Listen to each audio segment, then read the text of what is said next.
Hello, Jamesi Jinka Pha Krista Jalen Kasopi Hojo, Sechunga Salam Kahin Piwe. Tu chunga video khat kana upload wa katunu Revika Tamangin Amy Gospel Lakhat an Sawa Hesia chu Anasa oh Ansawa nagi anasaw. Anasa, yes, she's more expert than me.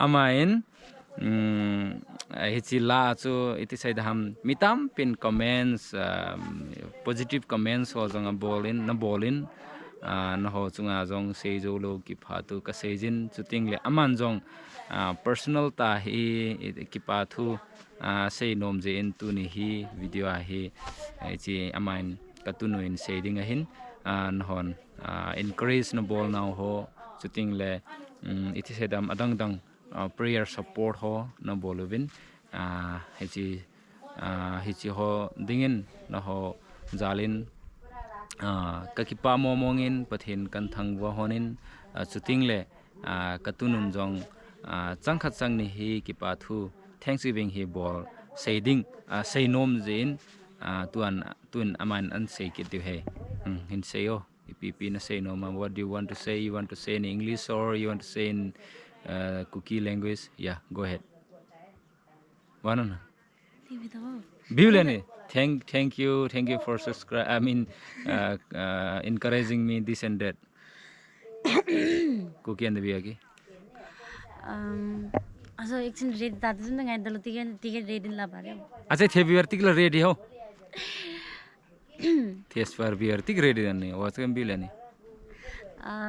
Ko gian je wala. Okay, no problem. I mean, thado pa I try and ball go nei. Okay. Hello everyone, kay ma Rebecca tamang kahin. Tul masang jama hi kapuin kin la a few years ago la khat kasa chu kapuin a channel up in an uploadin ada bana ne mana ta bhai I don't know na ke uda no आउँदैछ shivering like a butterfly Vanna, you are the daughter of God. Don't fear, don't shy. Zat ngai lo pathin cha te na hiu chuma na hiu chula ipu ibolan na zat ham seita seita comment hoi ta nan bol piwa kipathu ka sei nomin encourage ne bolin abana ipi I want to say something about my uncle channel. So those who are new to this channel, you please subscribe his channel. You keep on supporting him. Okay. I want to say that. Thank you so much, my niece, Rebecca Tamang.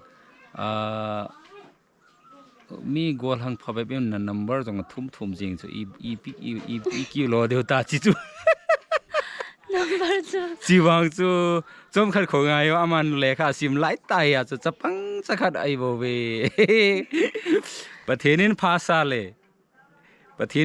le ni khat le ai chi iti sai dam number ho jong kan ta lang de so pite ho ne thim pi bin lang katunu hi neu chakhat ana hi thank you so much for supporting her.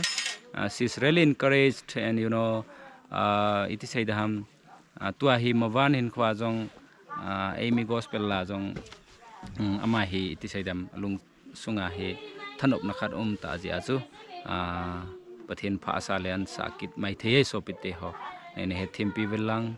Okay, thank you so much sister my niece sister Rebecca for singing and for praising God.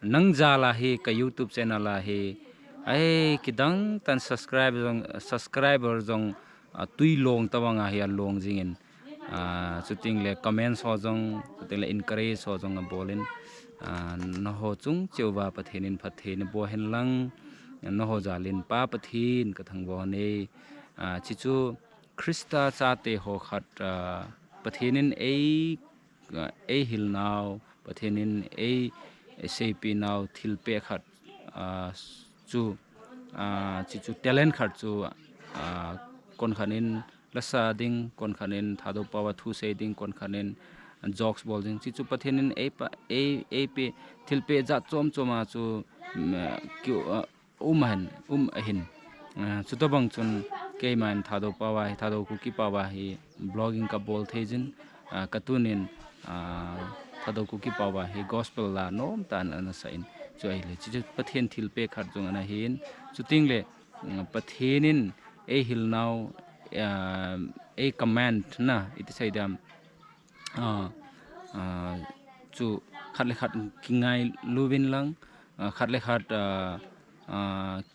it say dam kisot ting na encourage bolding khat le khat support bolding jong pathenin a pin hi chi chu tuni kuki jo chate nalung sunga chu kamu doi na hile ki pau ma jengin pathenin phathe boen lang we are really proud and we are really happy and we are always praying for you all. Thank you so much. के भन्ने विचार छ ए चला अब कुकुरले